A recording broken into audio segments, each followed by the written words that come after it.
নমস্কার বন্ধুরা, আপনাদের সকলকে স্বাগত জানাচ্ছি আমাদের এসবি ইনফরমাল ইউটিউব চ্যানেলে। বন্ধুরা, এই মুহূর্তে এসআইআর নিয়ে যে গুরুত্বপূর্ণ আপডেটটি চলে এসেছে, তো আপনাদের সামনে আজকের এই প্রতিবেদনের মাধ্যমে আমরা বিষয়টি তুলে ধরবো।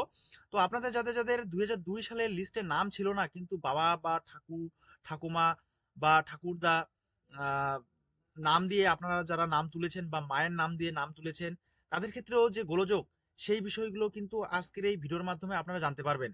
তো আপনারা অবশ্যই ভিডিওটাকে একটু স্কিপ না করে শুরু থেকে শেষ অবধি দেখতে থাকবেন, না হলে আপনাদেরও ডাক আসতে পারে কমিশনারের পক্ষ থেকে, হিয়ারিং এর ডাক। আপনাদের কি কি ডকুমেন্টস নিয়ে যেতে হবে সবটাই বিস্তারিতভাবে আজকের এই ভিডিওতে আলোচনা থাকছে। তো অবশ্যই বন্ধুরা, ভিডিওটাকে একটু স্কিপ না করে শুরু থেকে শেষ অবধি খুব ভালো করে দেখবেন। কমিশনের 13 নথি যথেষ্ট নয়, বাবা মায়ের পরিচয় প্রমাণের চরম হয়রান সন্দেহজনক 1 কোটি ভোটার। হ্যাঁ বন্ধুরা, আপনারা ঠিকই শুনেছেন, 2002 সালে ভোটার তালিকায় নিজের বা আত্মীয়ের নাম না থাকা নো ম্যাপ ভোটারদের পর এবার সন্দেহজনক ভোটারদের শুনানির নোটিশ পাঠাতে শুরু করলো কমিশন। তো বর্তমান পত্রিকায় যে আর্টিকেলটি প্রকাশিত হয়েছে এসআইআর নিয়ে, তো সেই গোটা বিষয়টা কিন্তু আমরা আজকের এই ভিডিওর মাধ্যমে জানবো।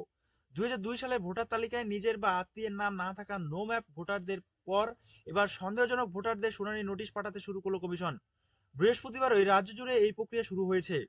আর শুনানির নোটিশ পাওয়ার পর থেকেই চরম বিভ্রান্তি ছড়িয়েছে ভোটারদের মধ্যে। বাবা মায়ের পরিচয় প্রমাণ ঠিক কোন নথি গ্রহণযোগ্য বলে বিবেচিত হবে, তা নিয়েই হয়রান প্রায় 1 কোটি ভোটার। শুধু তাই নয়, এক্ষেত্রে কমিশন নির্ধারিত 13 নথি যথেষ্ট কিনা তা নিয়েও কোনো স্পষ্ট নির্দেশিকা না থাকায় বিভ্রান্তি চরমে পৌঁছেছে। উত্তর চব্বিশ পরগনা আমডাঙ্গা বিধানসভা বাসিন্দা সুভাষ দাসের নাম 2002 সালে তালিকায় ছিল না। নিয়ম অনুযায়ী 2002 সালে তালিকায় থাকা বাবার নাম উল্লেখ করে তিনি ইনিউমারেশন ফর্ম পূরণ করেছিলেন।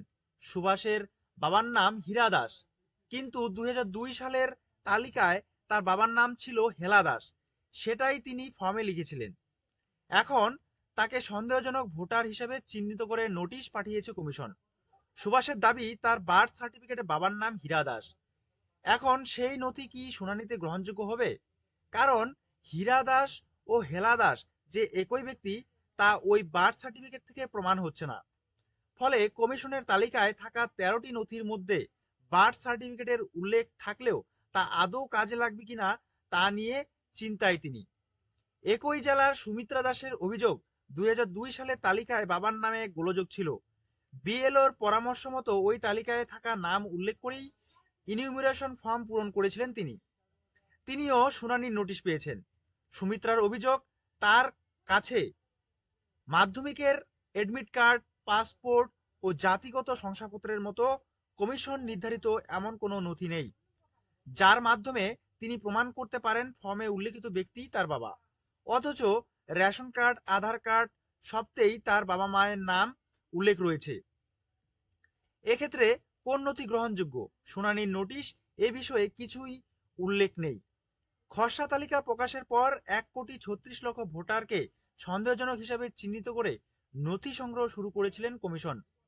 জানা যাচ্ছে 30 লক্ষ ভোটারের নথি ইতিমধ্যে গ্রহণযোগ্য বলে বিবেচিত করেছেন কমিশন, কিন্তু ফর্মে বাবা, মা, ঠাকুরদা, ঠাকুমার নাম উল্লেখ করে সন্দেহভাজন হিসাবে চিহ্নিত হওয়া সুভাষ বা সুমিত্রার মতো প্রায় 1 কোটি ভোটার এখন নথি পেশ নিয়ে দুশ্চিন্তায়।